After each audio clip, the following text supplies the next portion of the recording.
kami dari kelompok 3. Di sini kami akan mempresentasikan tentang analisis dan interpretasi data kuantitatif. Yang pertama ada penelitian kuantitatif. Penelitian kuantitatif di sini itu merupakan jenis penelitian yang menjawab permasalahan penelitian secara sistematis terhadap bagian dan fenomena serta melihat hubungan-hubungan terkait. Tinjauan teori. Teori itu berkaitan dengan analisis dan interpretasi penelitian kuantitatif. Analisis penelitian kuantitatif. Analisis data merupakan tahapan penelitian yang dilakukan setelah dilakukannya pengumpulan data. Data mentah tersebut kemudian akan diolah menjadi data yang dapat diinterpretasikan untuk menjawab tujuan penelitian. Teknik analisis.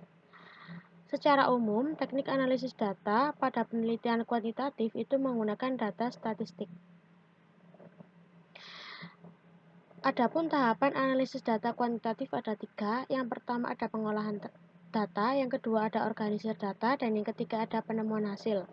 Yang pertama pengolahan data. Pengolahan data di sini itu mencakup editing, pra-coding, coding, dan tabulasi.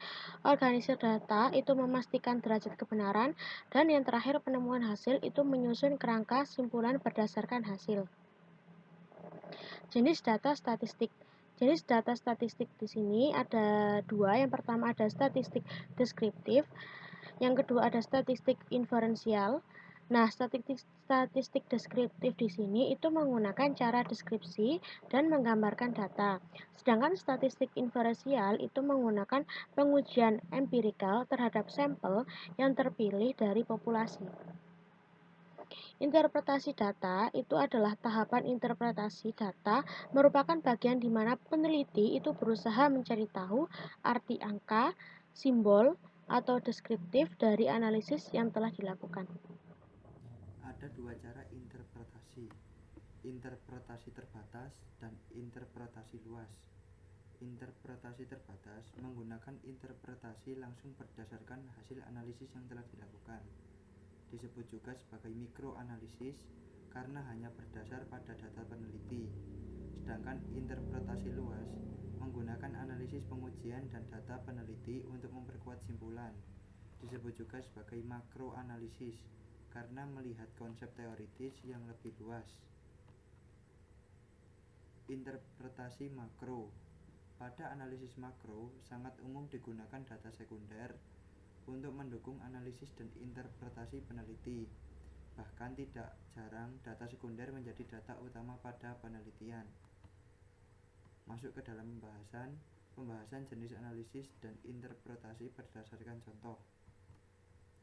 Kajian yang akan dibahas berdasarkan penelitian kuantitatif berikut ini yang dilakukan oleh Martina pada tahun 2019. Pengaruh lingkungan sekolah terhadap hasil belajar siswa pada mata pelajaran pendidikan agama Islam di SMP Negeri 9 Tulung, Selapan, Kabupaten Oki. Pengaruh lingkungan sekolah. Penelitian oleh Martina menunjukkan bahwa lingkungan sekolah merupakan salah satu faktor yang turut mempengaruhi pertumbuhan dan perkembangan anak, utamanya pada kecerdasan dan pola pikir anak. Pengaruh lingkungan sekolah. Ada yang mendukung dan juga kondusif.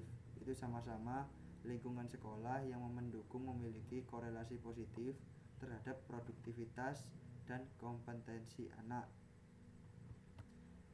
Lingkungan sekolah yang ideal menunjang sarana pembelajaran yang baik dan langsung dapat dipergunakan guna proses pembelajaran. Contohnya seperti kelas, meja, kursi, papan tulis, ruang kelas, dan lain-lain.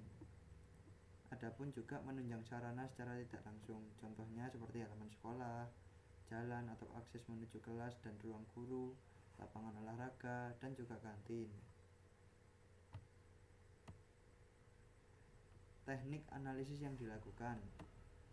Teknik yang dilakukan ada 2. Yang pertama ada korelasi statistik.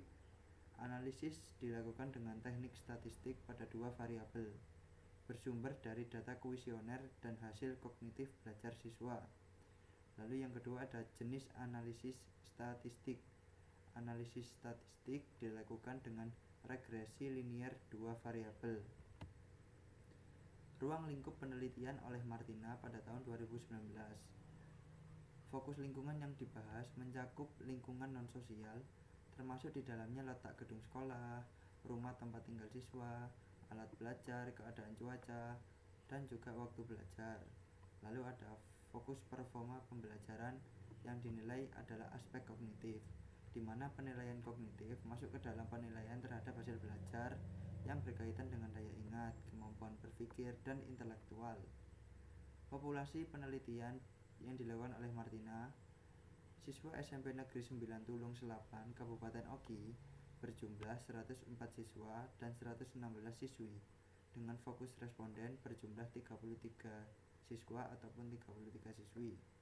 Metode penelitian yang digunakan berupa kuantitatif korelasional, yang merupakan teknik analisis statistik hubungan antar dua variabel atau lebih.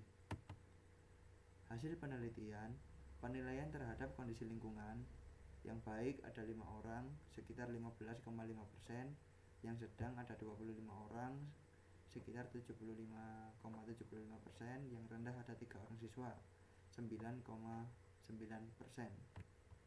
Lalu ada hasil penilaian terhadap performa kognitif anak pada mata pembelajaran PAI. Ada yang baik sekitar 6 orang siswa, kisaran 18,8%, yang sedang ada 19 orang siswa, berkisar 57,57%, yang rendah ada 8 orang siswa, berkisar sekitar 24,24%. Hasil analisis korelasi, berdasarkan hasil uji hipotesis diperoleh R sebesar 0,539 dengan taraf signifikan sebesar 0,355 atau 5% dan 0,456 atau 1%. Dengan demikian, R hitung 0,539 lebih besar dari R tabel baik pada signifikan 5% maupun 1%. Dapat disimpulkan bahwa terdapat pengaruh lingkungan sekolah terhadap hasil belajar siswa pada mata pelajaran pendidikan agama Islam di SMP Negeri 9 Tulung, Selapan, Kabupaten Oki. Hasil interpretasi peneliti berdasarkan kajian teoritis dan penelitian kuantitatif yang telah dilakukan, dapat ditarik kesimpulan bahwa kondisi lingkungan yang diterima oleh anak sangat mempengaruhi performa pembelajaran pada anak. Mungkin cukup sekian presentasi dari kami mohon maaf apabila banyak salah kata. Wallahu muwaffiq ila aqwamit thoriq. Wassalamualaikum warahmatullahi wabarakatuh.